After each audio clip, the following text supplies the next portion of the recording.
आज बात होगी एक ऐसे बयान की जिसने राजनीतिक गलियारों से लेकर सामाजिक और धार्मिक मंचों तक नई बहस छेड़ दी है। उत्तर प्रदेश के मुख्यमंत्री और गोरक्षा पीठाधीश्वर योगी आदित्यनाथ ने लखनऊ में आयोजित 9 दिवसीय रामकथा महोत्सव के समापन अवसर पर कई ऐसे मुद्दों को उठाया जिस पर आने वाले दिनों में देश भर में चर्चा होना तय माना जा रहा है। मुख्यमंत्री ने साफ शब्दों में कहा, जिनके मन में भारत के प्रति आस्था और निष्ठा नहीं है उनके लिए भारत की धरती धर्मशाला नहीं हो सकती। यही नहीं, उन्होंने रामद्रोह, लव जिहाद, लैंड जिहाद, सामाजिक एकता, सनातन संस्कृति और राष्ट्र निर्माण जैसे विषयों पर भी खुलकर अपने विचार रखे।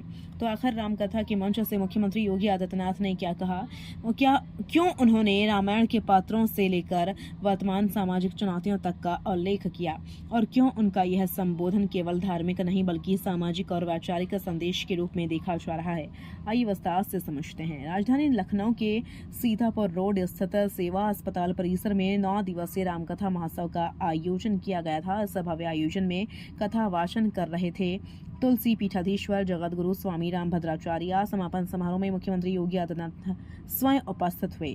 उन्होंने कथा का श्रवण किया और श्रद्धालुओं को संबोधित करते हुए कहा कि रामकथा केवल सुनने की चीज नहीं है बल्कि उसे जीवन में उतारना भी आवश्यक है। मुख्यमंत्री ने कहा कि समाज को जोड़ने वाली शक्तियों और समाज को तोड़ने वाली शक्तियों के बीच संघर्ष हमेशा से रहा है।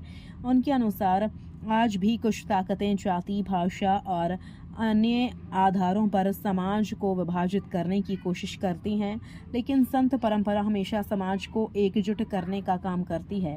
अपने संबोधन में मुख्यमंत्री योगी आदित्यनाथ ने कहा कि जिन लोगों के भीतर भारत के प्रति श्रद्धा और निष्ठा नहीं है तथा जो भारतीय संस्कारों का सम्मान नहीं करते, उनके लिए भारत की धरती धर्मशाला नहीं हो सकती। उन्होंने कहा कि भारत केवल भौगोलिक इकाई नहीं बल्कि एक सांस्कृतिक राष्ट्र है। यहाँ की पहचान उसकी सभ्यता, संस्कृति, परंपराओं और आध्यात्मिक मूल्यों से है। उन्होंने श्रद्धालुओं से आह्वान किया कि वे रामकथा के संदेश को केवल सुनकर न छोड़ें बल्कि अपने जीवन में भी उतारें। मुख्यमंत्री ने अपने संबोधन में भगवान श्री राम के महत्व को भी विस्तार से बताया। तो रावण और उसके राक्षस जो करना चाहते थे, उत्तर भारत में भी घुस चुके थे। आर्यावर्त में उनकी घुसपैठ थी। पूरा दंडकारण्य खर और दूषण के आतंक से त्रस्त था। बस्तर तक ताड़का पहुंच गई थी, मारीच और सुबाऊ पहुंच गए थे। वहां के सुंदर वनों को, नगरों को उन्होंने उजाड़ करके तहस नहस कर दिया था, उजाड़ कर दिया था। याद करना, जब भी नकारात्मक ताकतें वर्चस्व में आएंगी ऐसे ही उजाड़ करेंगी, ऐसे ही तहस नहस करेंगी जो रावण के समय में करते थे। शिक्षण संस्थानों को, शोध के केंद्रों को वैसे ही बंजर करेंगे जैसे खर और दूषण और ताड़का के द्वारा उस कालखंड में किया जाता था। और तब पहले महर्षि विश्वामित्र प्रभु राम को अपने यज्ञ की रक्षा के बहाने ले गए और ताकत को देखना चाहा कि क्या यही राम हैं जिनके बारे में हम सोचते हैं। तो मुकाबला, सबसे पहला मुकाबला किससे हुआ? ताड़का से। मारीच और सुबाहु को तो बक्सर में ही स्वाहा कर दिया गया था लेकिन मारीच वहां से कई योजन दूर जाकर के गिरा था। उसकी समझ में आ गया था कि गलत व्यक्ति से टकरा गए हैं, गलत दिशा में जा रहे हैं अब। और इसलिए जब रावण उसके पास जाता है तो आपने देखा होगा, जब रावण ने कहा कि तुम ऐसा करो तो उसने पहले तो मना कर दिया, रावण को समझाने का प्रयास किया, क्योंकि रिश्ते में रावण का मामा भी लगता था। यही होता है, ये चाचा और मामा जब किसी व्यवस्था में पड़ते हैं ना तो हमेशा उसको कुसंग की तरफ ही लेके जाते हैं उस सन्मार्ग की तरफ नहीं ले जाते हैं। आपने देखा होगा, शकुनी दुर्योधन के पाले पड़ा तो महाभारत करवा दिया। ऐसे ही ये मारीच रावण के संग आया। रावण ने उनसे कहा कि मेरे साथ पहले तो उसने समझाने का प्रयास किया, लेकिन अंत में उसको मालूम था, रावण ने कहा मार दूंगा अगर नहीं मानोगे तो उसने कहा कि चलो तुम्हें तो मरना ही मरना है, लेकिन मैं तेरे हाथ से क्यों मरूं, कम से कम प्रभु के हाथ से मरूंगा तो उद्धार हो जाएगा।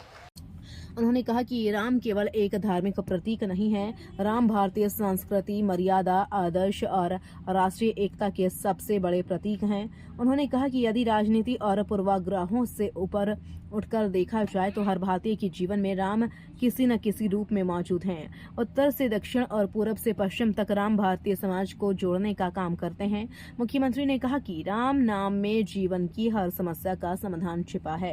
इस दौरान मुख्यमंत्री ने श्री राम जन्मभूमि आंदोलन का भी उल्लेख किया। उन्होंने कहा कि यह संघर्ष 491 वर्षों तक चला। उन्होंने सर्वोच्च न्यायालय के 2019 के फैसले का जिक्र करते हुए कहा कि न्यायालय ने भी स्वीकार किया है कि जहां रामलला विराजमान है वहीं राम जन्मभूमि है।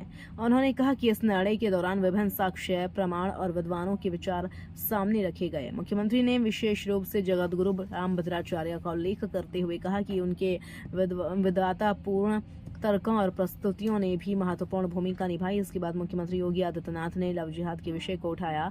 उन्होंने कहा कि माता सीता का अपहरण रामायण का एक महत्वपूर्ण प्रसंग है। नारी सम्मान और नारी गरिमा की रक्षा समाज की सबसे बड़ी जिम्मेदारी है। मुख्यमंत्री ने कहा कि उत्तर प्रदेश सरकार ने वर्ष 2020 में इस दिशा में सख्त कानून लागू किया, लेकिन केवल कानून पर्याप्त नहीं है, समाज को भी जागरूक और संगठित होना होगा। उन्होंने कहा कि व्यापक जन जागरूकता के बिना ऐसी चुनौतियों का समाधान संभव नहीं है। मुख्यमंत्री ने लैंड जिहाद के मुद्दे पर भी अपनी बात रखी। उन्होंने कहा कि हर युग में कुछ ऐसी शक्तियां नहीं हैं जो जबरन भूमि कब्जाने और अराजकता फैलाने का प्रयास करती हैं।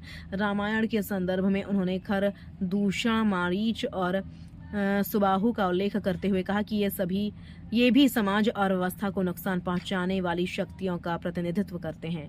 उन्होंने कहा कि समाज को ऐसी प्रवृत्तियों के प्रति सजग रहना होगा। अपने भाषण के दौरान मुख्यमंत्री ने रामायण और महाभारत दोनों के पात्रों का उदाहरण दिया। उन्होंने मारीच का उल्लेख करते हुए कहा कि वह रावण का रिश्तेदार था, लेकिन अंततः विनाश की ओर गया। इसी प्रकार उन्होंने महाभारत के शकुनी का उदाहरण देते हुए कहा कि गलत सलाह और कुसंगति बड़े विनाश का कारण बन सकती है।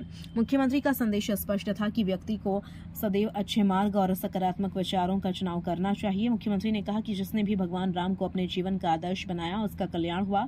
उन्होंने हनुमान और विभीषण का उदाहरण देते हुए कहा कि भगवान राम की संगति में आने के बाद ये दोनों पूजनीय बन गए हैं।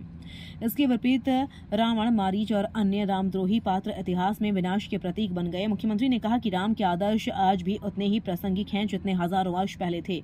अपने संबोधन में मुख्यमंत्री योगी आदित्यनाथ ने जगतगुरु रामभद्राचार्य के योगदान की भी खुलकर सराहना की। उन्होंने कहा कि चित्रकूट में स्थापित भारत का पहला दिव्यांग विश्वविद्यालय उनकी दूरदृष्टि और समाज सेवा का प्रमाण है। उन्होंने कहा कि जीवन की तमाम चुनौतियों के बावजूद रामभद्राचार्य ने हार नहीं मानी और राष्ट्र तथा समाज को दिशा देने का कार्य किया। मुख्यमंत्री ने कहा कि उनका पूरा जीवन प्रेरणा का स्रोत है।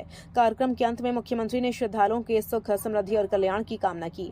उन्होंने कहा कि भगवान राम के आदर्शों को जीवन में अपनाकर ही व्यक्ति, समाज और राष्ट्र का विकास संभव है। उन्होंने जगतगुरु रामभद्राचार्य की आगामी एकांतिक साधना के लिए शुभकामनाएं भी दी और प्रार्थना की कि उनकी साधना राष्ट्र कल्याण और लोक मंगल का माध्यम बने। अब सवाल बड़ा यह है, क्या यह केवल एक धार्मिक मंच से दिया गया आध्यात्मिक संदेश था या फिर इसके माध्यम से मुख्यमंत्री ने समाज, संस्कृति, राष्ट्र और वर्तमान चुनौतियों को लेकर एक व्यापक वैचारिक संदेश भी दिया? इस पर चर्चा जारी है, लेकिन इतना तय है कि लखनऊ की इस रामकथा से निकले संदेश ने पूरे प्रदेश ही नहीं बल्कि राष्ट्रीय स्तर पर भी नई बहस को जन्म दे दिया है।